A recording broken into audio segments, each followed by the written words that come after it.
Hola, bon dia, bona hora a tothom. Avui us vinc a parlar de la Casa de la Vila, l'Ajuntament. Doncs bé, la Casa de la Vila era on es duia a terme el Consell Municipal. A través d'uns llibres coneguts com els llibres dels Consells, hem pogut saber on estava ubicada aquesta Casa de la Vila. Tots aquests llibres es troben a l'Arxiu Històric de Terrassa. Doncs bé, la Casa de la Vila va estar ubicada en diferents dependències i diferents llocs. Entre altres, al Porxo de Sant Fruitós, entorn de la plaça Vella. Després també van estar ubicats a la Torre del Palau. A la Torre del Palau va haver-hi de tot. També va haver-hi presó, també va haver-hi seu d'escrivania, va ser casa de moneda, va tenir un munt de coses.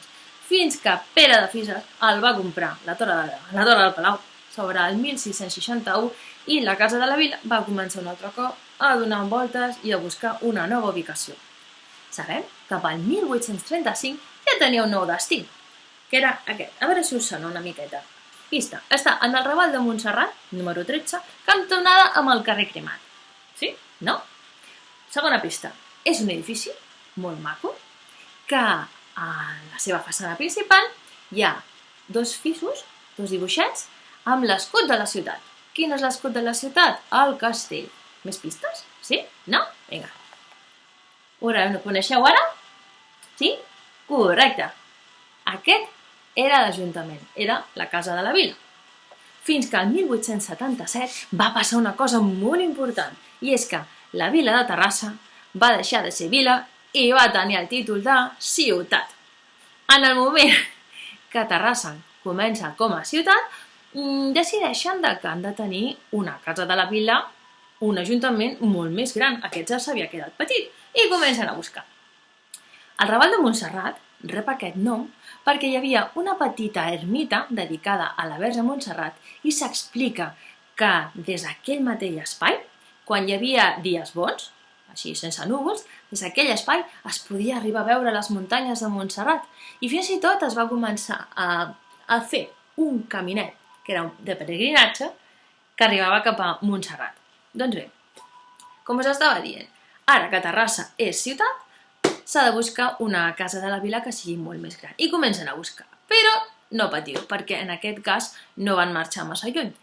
Justament davant, al Raval de Montserrat 12-14, estava una casa, Cal Galí, que havia estat propietat d'aquest empresari, Ignasi Galí, que va venir i va muntar la primera casa-taller de llana. En aquell mateix edifici, durant molt de temps, es va instal·lar altres cosetes.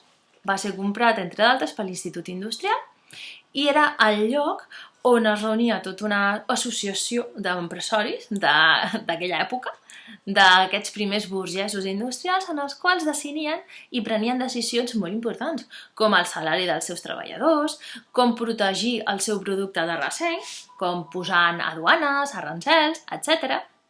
I, a més, en aquell edifici, en diferents plantes, es van començar a llogar a d'altres persones amb altres funcions.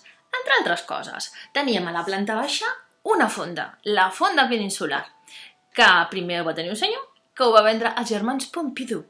Els germans Pompidou van transformar aquella fonda, la Fonda Peninsular, van posar els primers banys de la ciutat i posteriorment es va traslladar aquest hotel Peninsular cap al carrer Sant Pere, on estan els Amics de les Arts. Doncs bé, allò era l'Hotel Pompidou i va ser un hotel de luxe, maquíssim, que un altre dia ja us parlarem. Doncs bé, quan comencen a buscar la nova ubicació i veuen que aquell edifici Cal Galí era ideal, van dir, bueno, el que farem és una permuta. Què és una permuta? És un intercanvi d'edificis. Mentre que es va poder respectar tota la façana i tot l'edifici d'aquesta antiga Casa de la Vila, com hem pogut comprovar perquè encara està allà, la Casa Cal Galí no va tenir aquest mateix destí i van aprofitar l'espai.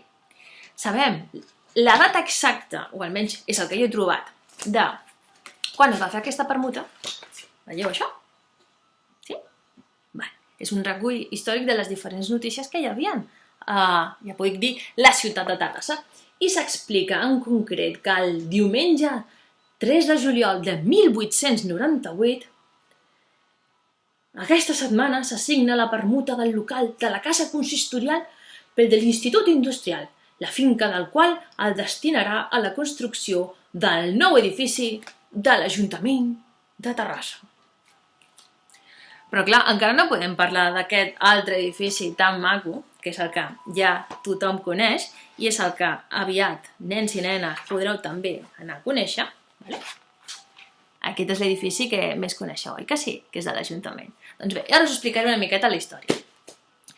Per entorn del 1900, quan ja s'ha fet oficial tota aquesta permuta, aquest intercanvi d'edificis, doncs es tira baix i s'encarrega el projecte de construir aquest nou edifici a un arquitecte, però no a qualsevol arquitecte.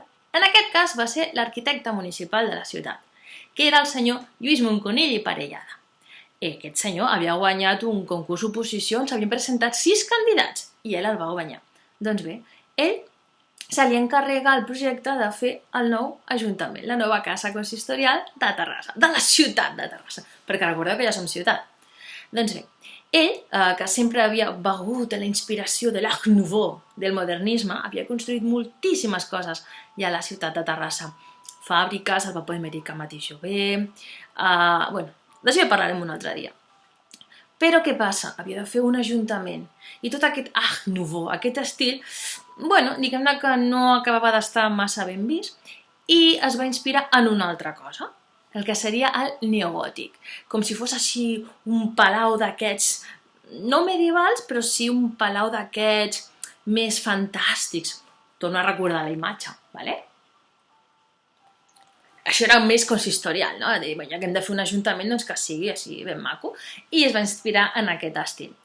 Ell no va finalitzar totes les obres, va fer tot el disseny de 3 plantes, però va passar una cosa, i és que al 1903, quan ja només s'havia acabat el que era la primera planta, la planta baixa, havia començat a fer la segona i més o menys ja tenia tota l'estructura, va passar una cosa molt estranya, i és que dintre del modernisme un dels motius o un dels elements més característics és la inspiració en la natura. I ell es va inspirar completament en la natura. Quan pugueu veure la façana B de l'Ajuntament, veureu que entre els capitells, el guardapols, els capitells, tot està envoltat de natura, de motius vegetals. Hi ha més de 100 motius i tots són diferents, perquè cada un d'aquests motius els va anar fent un artista diferent, amb pedra arenisca de les muntanyes de Montjuïc. Doncs bé, en un moment donat, per aquest 1930, algú acusa a Lluís Monconill i Parellada de plagiar, de copiar la natura. Una cosa que ara ens sobta i diem, però què ha passat? Però ell es va indignar tant que va dimitir del seu càrrec, va dir, no, a mi no em podeu acusar d'això.